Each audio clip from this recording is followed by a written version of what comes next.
Hello दोस्तों, मैं आपका बहुत बहुत स्वागत करता हूं आपके अपने channel Indian institute of stock market पर। आज मैं आप लोगों के लिए एक और शानदार आईपीओ का एनालिसिस ले आया हूं जिसका नाम है iExeco। पर आप लोगों को दिखाई दे रहा होगा लेट रेवेन्यूज टेक्नोलॉजी।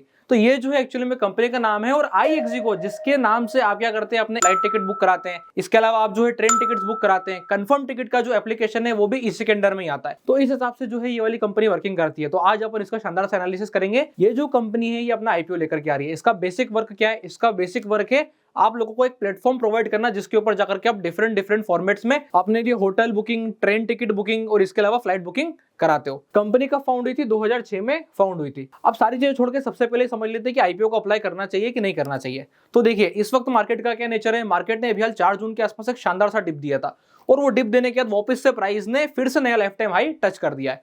ऐसे में एक चीज क्लियर कट नजर आती है कि आईपीओ की तो लाइन लगने वाली है।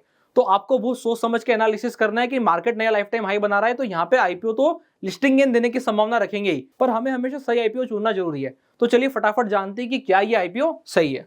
अभी हाल ये जो है कंपनी लगभग 740 करोड़ रुपए के आसपास का इशू लेके आई है, जिसमें से 120 करोड़ ही फ्रेश इशू है और बाकी का 620 करोड़ ऑफर फॉर सेल है।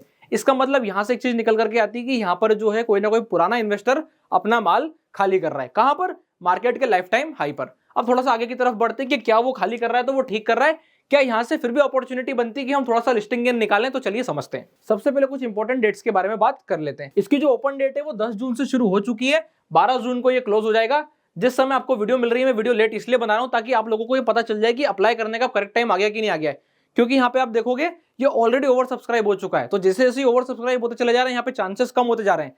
पर एक चीज बिल्कुल पक्की है कि यहाँ पे लिस्टिंग गेन की पूरी संभावना है।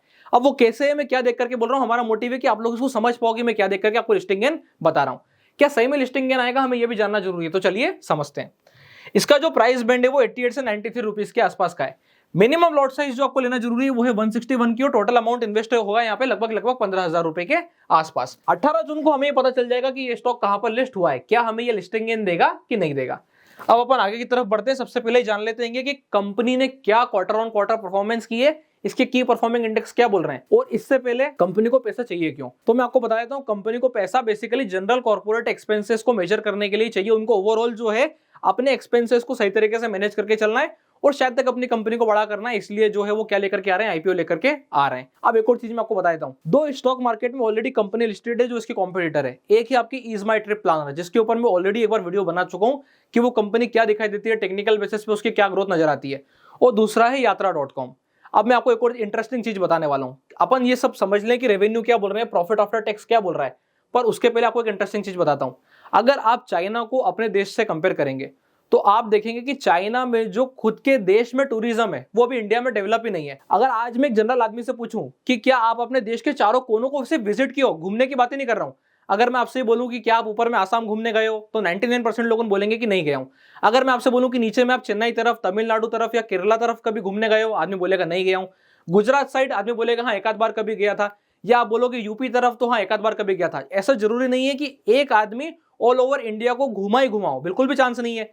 क्योंकि अपने इंडिया में अभी हाल टूरिज्म इतना प्रमोट नहीं हुआ है, इसी के कारण हम अभी हाल थोड़ा सा टूरिज्म के मामले में पीछे हैं। टूरिज्म 2 प्रकार का होता है। एक होता है कि एक विदेशी आ रहा है और विदेशी आकर के आपके देश में ऑल ओवर इंडिया घूम रहा है, और दूसरा टूरिज्म होता है सेल्फ टूरिज्म, यानी कि हम अपने देश में खुद कितना अवेयर है घूमने के लिए। तो अभी हाल इंडिया चाइना से इस मामले में बहुत पीछे है। आप चाइना को जाके देखेंगे, चाइना में इंटरनल टूरिज्म काफी हाई है, मतलब वहां पर उनको विदेशियों की जरूरत ही नहीं पड़ती। चाइना में आप ये देखोगे कि आदमी एक छोर से दूसरे छोर सिर्फ घूमने के लिए जाता है। वहां पर इंटरनल टूरिज्म काफी प्रमोटेड है, जो कि अभी इंडिया में हाल फिलहाल में प्रमोटेड नहीं है। अगर आप देखोगे कि आने वाले समय में इंडिया चाइना के बराबर की ग्रोथ दिखाता है तो यहाँ पर अपने को इन टूरिज्म में बहुत बड़ा जंप देखने को मिलने वाला है, यानी कि टूरिज्म इंडस्ट्री बूम करेगी। और अगर टूरिज्म इंडस्ट्री बूम करेगी तो आप देखोगे कि चलेगा कौन कौन सा स्टॉक, तो आपको दिखेगा iExeco, is my trip planner. इसके अलावा जितने भी होटल्स के स्टॉक्स हैं जो कि इंडियन मार्केट में लिस्टेड हैं उनमें आपको जंप दिखाई देगा। ऑल इन ऑल आपको टूरिज्म इंडस्ट्री पे बड़ा इंपैक्ट दिखेगा। इसलिए मैं आप लोगों को बता रहा हूं कि ये कंपनी क्यों इंपॉर्टेंट हो जाती है लॉन्गर ग्रोथ के हिसाब से। तो यहाँ पे क्या सीख मिली कि लॉन्गर टर्म के हिसाब से ये कंपनी बहुत शानदार बन सकती है अगर इंडिया में भी वैसा टूरिज्म प्रमोट होता है जैसा अभी हाल फिलहाल में चाइना में प्रमोटेड है। अब अपन समझने आ जाती है कि क्या यहाँ पे कंपनी की ग्रोथ दिखाई देती है। तो देखिए, अगर अपन यहाँ पे 2021 के हिसाब से बात करें तो रेवेन्यू आया था इसका 138.41 सीआर का और प्रॉफिट आफ्टर टैक्स आया है 7.53 सीआर का। यानी कि इसके कंपैरिजन में जब अपन आगे की तरफ बढ़ते हैं तो आप देखोगे यहाँ पे मैसिव जंप देखने को मिला कि रेवेन्यू में हमको जंप देखने को मिला। क्यों जंप देखने को मिला? क्योंकि थोड़ी सी टूरिज्म इंडस्ट्री खुली। कहां से खुली? आप देखिए 2020 में लॉकडाउन था, सारे सिनेरियो थे। 2022 में भी सेकेंड वेव आई। अब सेकेंड वेव आने के कारण यहाँ पे इनको कुछ लॉसेस शो करने पड़े, पर अल्टीमेटली आप देखोगे आने वाले क्वार्टर में क्या हुआ, जैसे ही कोविड वाला साइन खत्म हुआ, 2022 का साल 2021 का साल हमें क्या दर्शाता है कि इस वाले जोन में आपको एक समस्या थी। किस चीज की समस्या? कोविड की समस्या। अब वो समस्या जैसे ही खत्म हुई, आप देखोगे यहाँ पे आपको बड़ा जंप देखने को मिला, रेवेन्यू में भी और प्रॉफिट में भी। सीधा नेगेटिव से आप पहुंचे 23 करोड़ रुपए के प्लस में। और अभी आप देखोगे अभी हाल अपने पास 3 क्वार्टर का डाटा है, इसको हम करेंगे डिवाइडेड बाय 3 मल्टीप्लाई बाय 4, तो क्या कंडीशन निकल के आएगी कि ये जो निकलेगा रेवेन्यू ये इससे भी बड़ा निकलेगा, और जो प्रॉफिट निकलेगा वो भी बड़ा आने ही वाला है। वो ऑलरेडी बड़ा हो चुका है और वो और बड़ा हो जाएगा। तो यहाँ पर मैसिव ग्रोथ दिखने वाली है। कब? जब हमें पूरे क्वार्टर का मार्च का 2024 का डाटा मिलेगा, तो आप देखोगे कि यहाँ पर हमको रेवेन्यू में भी बड़ी ग्रोथ दिखेगी और यहाँ पर प्रॉफिट्स में भी हमको बड़ी ग्रोथ दिखने वाली है। तो ये एक पॉजिटिव पॉइंट होता है। मैं इसी हिसाब से पॉजिटिव पॉइंट लेके चलता हूं कि कंपनी अपने प्रॉफिट आफ्टर टैक्स को कितने तेजी से जंप कर पाती है। तो यहाँ पे आप देखोगे हर बार हमको जंप मिल रहा है। अगर आप प्रीवियस ईयर छोड़ दो, प्रीवियस ईयर्स में क्या दिक्कत थी कि मैं आपको बता रहा हूँ, कोविड वाली समस्या थी, इस कारण से जो आदमी घूमना अवॉइड कर रहा था। पर अब बिल्कुल फ्रीली आप कहीं पर भी जा सकते हो, आ सकते हो। तो ऐसे केस में अगर टूरिज्म इंडस्ट्री प्रमोट होती है तो आने वाले समय में ये एक नंबर ग्रोथ दिखाएगा। अब अपन बात कर लेते हैं कुछ इंपॉर्टेंट और की फैक्टर्स की, जैसे कि यहाँ पे इस स्टॉक का पी क्या है। देखिए आफ्टर लिस्टिंग इस स्टॉक का पी 41.12 चला जाएगा।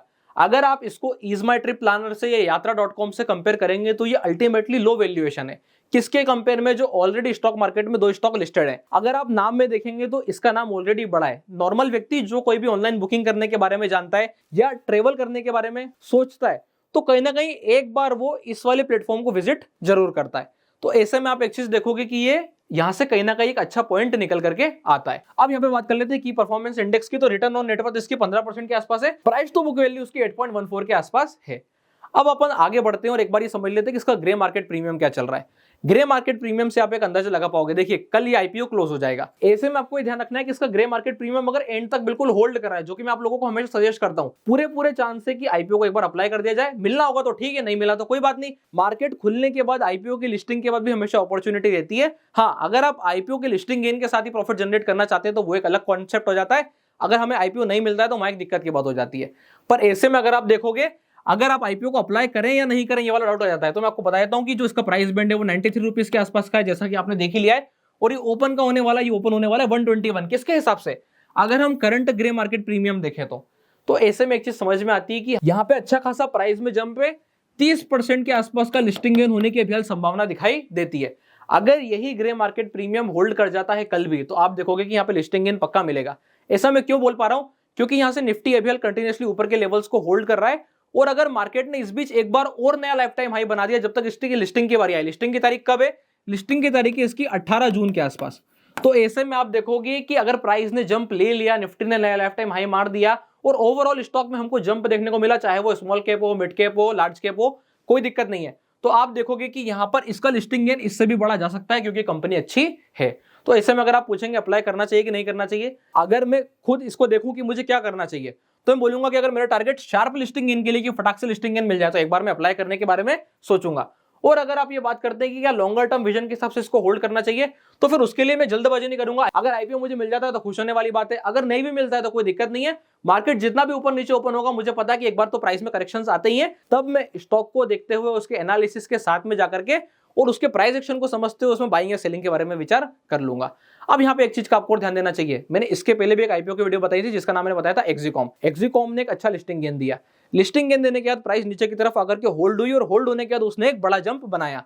मैं ऑलरेडी स्विंग ट्रेडिंग के ऊपर बात करता हूं, मैं ऑलरेडी इस वाले चैनल पर ऑप्शन ट्रेडिंग के ऊपर बात करता हूं। वहां पे मुझे पता था कि मैंने एक्सिकॉम को आईपीओ में अप्लाई नहीं किया है, पर मुझे एक चीज पता है कि अगर नीचे की तरफ आकर के मुझे अपॉर्चुनिटी देगा तो मैं डेफिनेटली बाय करूंगा। तो ऐसे केस में मैंने एक्सिकॉम को नीचे से उठा करके ऊपर की रैली के लिए राइट किया था। तो अपॉर्चुनिटीज हमेशा मार्केट में अवेलेबल होती है। ऐसा बिल्कुल भी नहीं होता है कि अगर आपको आईपीओ नहीं मिला इसका मतलब ये नहीं है कि हम उस ट्रेड में एंट्री नहीं कर सकते। हमें दोबारा से नीचे में अपॉर्चुनिटी मिलती है, तो इसलिए टेंशन वाली बात नहीं है। छूट गया तो छूट गया, अप्लाई करना है, मिला तो बहुत बढ़िया, नहीं मिला तो और बढ़िया। मार्केट में लिस्टिंग के बाद भी अपॉर्चुनिटी हमेशा मौजूद होती है। तो इसी के साथ ही मेरा मानना है कि आप लोगों को समझ में आ गया होगा कि आईपीओ को अप्लाई करना चाहिए कि नहीं करना चाहिए। अगर वीडियो अच्छी लगी हो तो वीडियो को लाइक कीजिएगा, चैनल को सब्सक्राइब कीजिएगा। इसके अलावा अगर आप लोगों ने अभी तक अपना डीमैट अकाउंट नहीं खुलवाया है तो डिस्क्रिप्शन के नीचे लिंक मिल जाएगा, आप जाके अपना डीमैट अकाउंट ओपन करा सकते हैं। तब तक के लिए बहुत बहुत धन्यवाद।